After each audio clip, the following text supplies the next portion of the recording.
Aneurisma. Aneurisma é definida como uma bolsa ou dilatação localizada de uma parede arterial enfraquecida. Essa fraqueza pode ser resultado da formação de placas ateroscleróticas que provocam erosão na parede vascular ou da perda de elastina e colágeno da parede vascular. Anormalidades congênitas na camada média da parede arterial, trauma e infecções como sífilis podem levar à formação de aneurismas. Podem existir vários tipos de aneurismas. O aneurisma sacular, que ocorre quando o aumento da pressão arterial provoca uma saliência em um lado da artéria, provocando um abaulamento. Aneurisma fusiforme, que se desenvolve quando ocorre enfraquecimento ao redor da circunferência da parede arterial, criando aneurisma em forma de fuso. O aneurisma dissecante ocorre quando o sangue é forçado entre as camadas da parede arterial, levando à separação desta e criando um falso lúmen. O aneurisma falso, ou falso aneurisma, se desenvolve quando ocorre uma quebra em todas as camadas da parede arterial e o sangue extravasa, porém é contido por estruturas adjacentes, criando um hematoma pulsátil. Nessas imagens, vemos a representação dos tipos de aneurisma. O aneurisma sacular, nós observamos um abaulamento unilateral, semelhante a uma bolsa. No aneurisma fusiforme, observamos um abaulamento em forma de fuso, atingindo todo o diâmetro do vaso. No aneurisma dissecante, nós observamos uma separação hemorrágica das camadas médias da parede do vaso, criando um falso lúmen. E no falso aneurisma, nós observamos o hematoma pulsátil, resultante de trauma. É habitualmente confundido com aneurisma abdominal. São localizações comuns de aneurisma. Aneurisma de aorta abdominal, que é uma dilatação anormal na parede arterial, em geral ocorrendo na aorta, entre as artérias renais e os ramos ilíacos. Aneurisma de aorta torácica, um alargamento anormal da aorta ascendente, transversa ou descendente. Aneurisma cerebral, uma dilatação localizada de uma artéria cerebral que pode se originar na junção arterial no polígono de Willis. A anastomose circular formada pelas principais artérias cerebrais na base do crânio.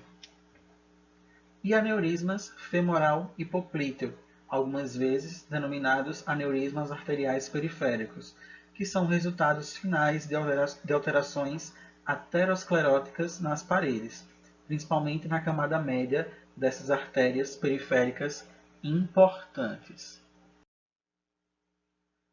A ruptura de um aneurisma pode causar hemorragia maciça e morte, sendo esta uma das principais complicações do aneurisma.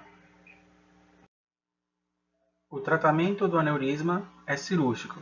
O paciente ele pode fazer a embolização, que é um processo endovascular. Através de um microcatéter é introduzida uma micromola dentro da área do aneurisma, impedindo a formação de trombos e controlando o fluxo sanguíneo internamente, impedindo que esse aneurisma, ele se dilate. Pode ser feita a cirurgia de clipagem, é colocado um clipe metálico na base do aneurisma, impedindo que esse fluxo se desvie para essa área do aneurisma. E uma outra técnica, também endovascular, é a colocação de uma endoprótese, comumente chamado de stent. Esse stent, através de um catéter fino, ele é introduzido no lúmen do vaso e abre-se uma rede que se adere à parede dos vasos, impedindo que o fluxo de sangue circule por entre essa região de paredes arteriais enfraquecidas.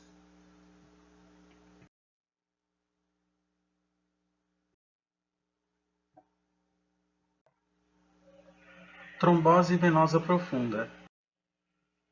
Trombo é um coágulo de sangue consistindo de plaquetas, fibrina, hemácias e leucócitos. Pode se formar em qualquer lugar do sistema vascular, como em artérias, veias ou câmaras cardíacas ou válvulas cardíacas. A trombose venosa profunda é caracterizada pela formação de trombos dentro das veias profundas, principalmente com obstrução parcial ou oclusão total, sendo comum em membros inferiores. A trombose venosa profunda também é chamada de flebite ou tromboflebite profunda.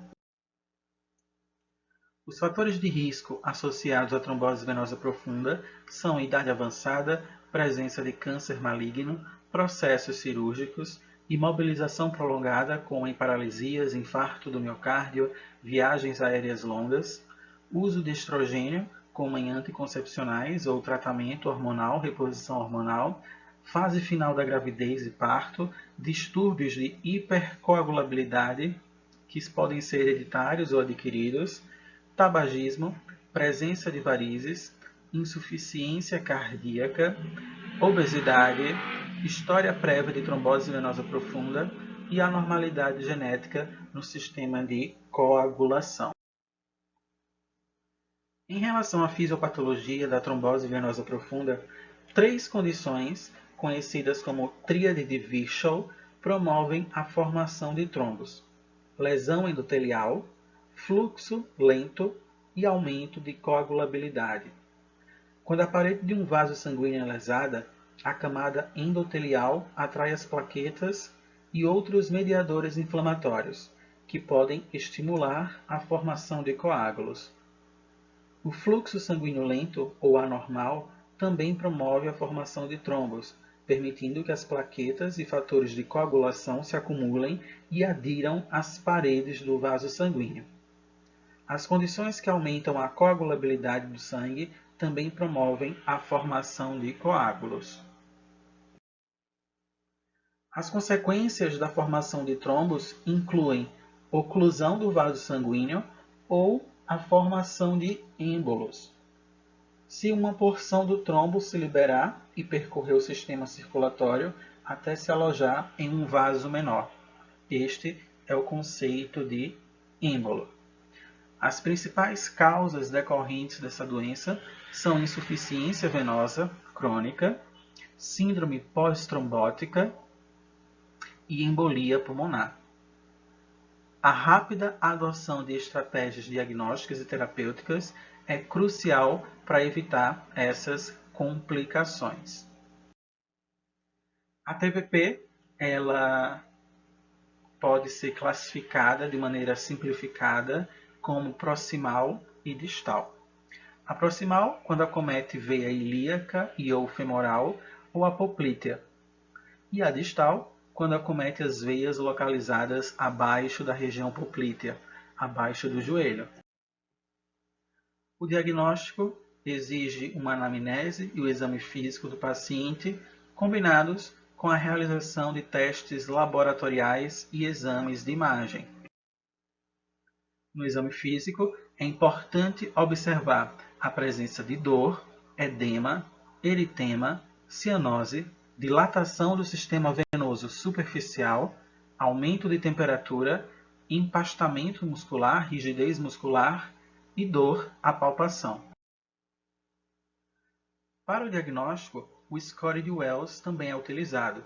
É um modelo de predição clínica baseado em sinais e sintomas, fatores de risco e diagnósticos alternativos, estimando a probabilidade pré-teste para trombose venosa profunda. Pontuação de 2 ou mais pontos indica que a probabilidade TVP é moderada a alta. Pontuação menor que 2 indica que a TVP é de baixa probabilidade. Então, no score de Wells, nós temos características clínicas e essas características clínicas têm pontuações específicas. Leva-se em consideração câncer ativo, paralisia ou paresia ou imobilização de membro inferior, imobilidade no leito por 3 dias ou mais, dor localizada ao longo do trajeto do sistema venoso, perna inteira edemaciada, perna edemaciada pelo menos 3 centímetros maior que o lado assintomático, edema depressível na perna sintomática, veias tributárias ectasiadas, não varicosas, trombose venosa profunda médica, ou melhor, trombose venosa profunda documentada, e diagnóstico alternativo, pelo menos os parecidos com sintomas de TVP. Já no exame laboratorial, o teste de dímero, que é um produto da degradação da fibrina e que está presente em qualquer situação que haja formação e degradação de um trombo, é possível identificar, diagnosticar a trombose venosa profunda. Os resultados, eles são negativos quando o indivíduo atinge um valor menor que 350 nanogramas por mililitro. É intermediário se for um valor entre 351 e 500 nanogramas por mililitro de sangue. E é positivo para a trombose venosa profunda caso o indivíduo atinja 500 nanogramas por mililitro de sangue, um valor maior que 500 nanogramas. O diagnóstico por imagem da trombose venosa profunda pode ser feita com ultrassonografia com ecodoppler colorido, que avalia a ausência ou presença de compressibilidade das veias e a ecogenicidade intralumial, bem como avalia a anatomia, a fisiologia e as características do fluxo venoso. Em relação à venografia, flebografia, principalmente quando se usa contraste, este é o principal exame para o diagnóstico da TVP. No entanto, apenas quando os outros testes são incapazes de definir o diagnóstico. A tomografia computadorizada pode ser útil para pacientes com suspeita de TVP, para os quais os exames anteriores, o ecodoppler colorido, não pôde ser aplicado devido a limitações técnicas e suspeita de anomalia venosa. A ressonância magnética pode ser também utilizada para o diagnóstico da TVP em casos onde a ultrassonografia com ecodoppler colorido oferece resultados inconclusivos. De maneira geral, a ultrassonografia com ecodoppler colorido já é o suficiente para esse diagnóstico de trombose venosa profunda. Os pacientes que chegam na clínica escola de fisioterapia normalmente vêm acompanhados dos seus testes e retestes com ultrassonografia com ecodoppler colorido. Em relação ao tratamento farmacológico, os pacientes com alta suspeita de TVP iniciam o tratamento com anticoagulantes, que são medicamentos que impedem a formação e a evolução do trombo, ou fazem uso de fibrinolíticos, que são os medicamentos não preventivos, mas são medicamentos que destroem o trombo. Esse tratamento já é iniciado enquanto o paciente apresenta sintomas e aguarda a confirmação do diagnóstico. É importante destacar que não existe um anticoagulante totalmente seguro no que diz respeito a hemorragias, uma vez que as propriedades de coagulação do corpo ficam alteradas em função da utilização de medicamentos. Então, o paciente ele fica muito mais predisposto a hemorragias. Os diversos anticoagulantes apresentam diferentes riscos para hemorragias, dependendo da intensidade do tratamento, do uso concomitante de outros anticoagulantes, de drogas trombolíticas e antiplaquetárias, bem como de características do paciente e as suas comorbidades. Então, para o médico prescrever o tratamento farmacológico, ele precisa levar em consideração todas as características clínicas do paciente para escolher o melhor anticoagulante, o menor fibrinolítico para o paciente fazer uso. Normalmente, o paciente utiliza heparina de baixo peso molecular, varfarina, fondaparinux, heparina não fracionada, anticoagulação oral, antagonistas da vitamina K e novos anticoagulantes orais. O tratamento não farmacológico consiste no uso de meias elásticas medicinais de compressão gradual, filtro de veia cava e deambulação precoce. Ambos são interessantes para o controle da dilatação venosa e controle do edema. O filtro de veia cava é um processo cirúrgico. O filtro ele é fixado na veia do paciente, num ponto posterior ao trombo, no sentido do fluxo sanguíneo. Desse filtro partem estruturas que se fixam à parede dos vasos e funcionam como uma rede que impede que esse trombo ele se desloque e atinja algum vaso sanguíneo menor.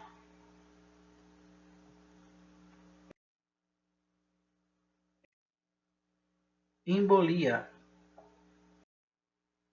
O êmbolo, que vai dar origem à embolia, é uma substância que circula de uma localização do corpo para outra, através da corrente sanguínea. Apesar da maioria dos êmbolos serem coágulos de sangue de um trombo, eles também podem consistir em pedaços de tecidos corporais, bolhas de ar, líquido amniótico, gordura, bactérias, células tumorais e substâncias estranhas. Os êmbolos se originam na circulação venosa, como na trombose venosa profunda, se dirigem para o lado direito do coração e para a circulação pulmonar. E, em alguns casos, se alojam em um capilar, causando infarto pulmonar e até mesmo morte. A maioria dos êmbolos no sistema arterial origina-se do lado esquerdo do coração, em condições como arritmias cardíacas, doenças valvares cardíacas, infarto do miocárdio, insuficiência cardíaca ou endocardite. Os êmbolos arteriais podem se alojar no cérebro, rins, braços e pernas, provocando isquemia ou infarto. Linfedema. Em relação ao sistema linfático, é uma parte do sistema vascular que desempenha diversas ações na homeostasia tecidual e uma disfunção em um determinado segmento corpóreo não só acarreta um edema localizado, mas também alterações histológicas teciduais com transformação para fibrose, aumento das células de gordura e diminuição da imunidade do local afetado. Os vasos linfáticos e os gânglios linfáticos estão espalhados por todas as partes do corpo, conforme a imagem abaixo. O sistema linfático ele está organizado e faz parte dele diversos órgãos, como os linfonodos cervicais, timo, ducto torácico, baço, cisterna do quilo, também chamada de cisterna de Pequet, linfonodos inguinais, vasos linfáticos, ducto linfático, linfonodos axilares, linfonodos submandibulares, linfonodos poplíteos e linfonodos maleolares. O sistema linfático ele age na homeostasia do controle dos fluidos corporais. O fluido, quando ele passa do plasma sanguíneo, quando ele passa para o plasma sanguíneo, o sistema linfático é responsável pela reintrodução desse líquido no espaço vascular. Sabemos que o sangue circula nas artérias, sabemos que o sangue circula nas veias. Entre as artérias e as veias existem os capilares sanguíneos e por algum motivo pode haver extravasamento desse líquido para o espaço intersticial. E o líquido ele fica no espaço intersticial. Não surge o edema de maneira imediata, porque esse líquido ele vai ser introduzido no capilar linfático e do capilar linfático ele vai ser reintroduzido no sistema venoso, controlando assim o líquido que fica no espaço intersticial. Obviamente o sistema linfático trabalha de maneira lenta e excesso de líquido extravasado para o espaço intercelular faz com que surjam os edemas, compressões venosas, dor, etc. A circulação linfática ela é controlada através das contrações do sistema muscular. Então, ao contrair o músculo, ao andar, existe uma compressão sobre os vasos linfáticos que acaba estimulando a circulação linfática. Além da ação muscular, existem as pulsações das artérias próximas a esses vasos linfáticos. Um dos principais e mais conhecidos canais linfáticos é a cisterna do quilo ou cisterna de Pequet. Ela está localizada anteriormente aos corpos vertebrais das vértebras lombares L1 e L2.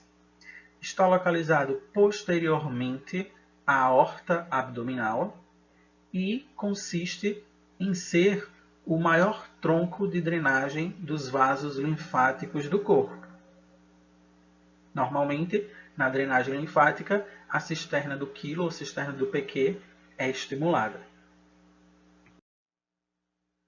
O linfedema é uma doença crônica que se manifesta pelo acúmulo de líquido intersticial e alterações teciduais ocasionadas por uma insuficiência da circulação linfática. O edema é resultado desse acúmulo de líquido e apresenta características próprias que o diferencia daqueles decorrentes de outras manifestações clínicas. De maneira global, o linfedema atinge de 0,13 a 2% da população. No entanto, esse percentual é maior em países em desenvolvimento, principalmente em áreas endêmicas de Escherichia Bancroft, que é causador da filariose. Em outras situações, o percentual de linfedema também aumenta, como por exemplo em doentes com câncer de mama. O linfedema se manifesta entre 12% e 60% dos indivíduos, e em pacientes submetidos ao tratamento por neoplasia ginecológica pélvica. Esse percentual varia de 28% a 47%. Em relação à fisiopatologia, podemos dizer que a doença ela se desenvolve a partir do aumento do volume de um membro acometido por linfedema. Esse aumento do tamanho do membro acontece em função do acúmulo de líquido e proteínas no tecido subcutâneo, aquele que fica logo abaixo da pele, além de alterações gradativas no padrão histológico, com importantes repercussões funcionais e estéticas, que acabam por alterar a qualidade de vida dos portadores de linfedema. Além do acúmulo de líquido, além da alteração tecidual, existe uma diminuição da imunidade local, uma vez que o sistema linfático também exerce essa função imunológica. Então, associado a isso, podem se desenvolver infecções bacterianas, frequentemente, que são conhecidas como erisipelas, e esse processo inflamatório contínuo ou mais frequente piora o linfedema e agrava a alteração histológica. Altera aí a produção, aumentando a produção de fibrose tecidual, comprometendo cada vez mais o tamanho do membro e o peso dele, e limitando a funcionalidade dos pacientes. Em relação à classificação, o linfedema pode ser classificado de acordo com a sua origem, em primário ou secundário. O linfedema é considerado primário quando resulta de anomalias no desenvolvimento do sistema linfático. Já o secundário, tratam-se de razões de causas adquiridas, como obstrução ou disfunção do sistema linfático, normalmente associada à doença infecciosa, obstrução neoplásica ou tratamento associado à doença neoplásica, bem como intervenções cirúrgicas, lesões traumáticas e doenças inflamatórias.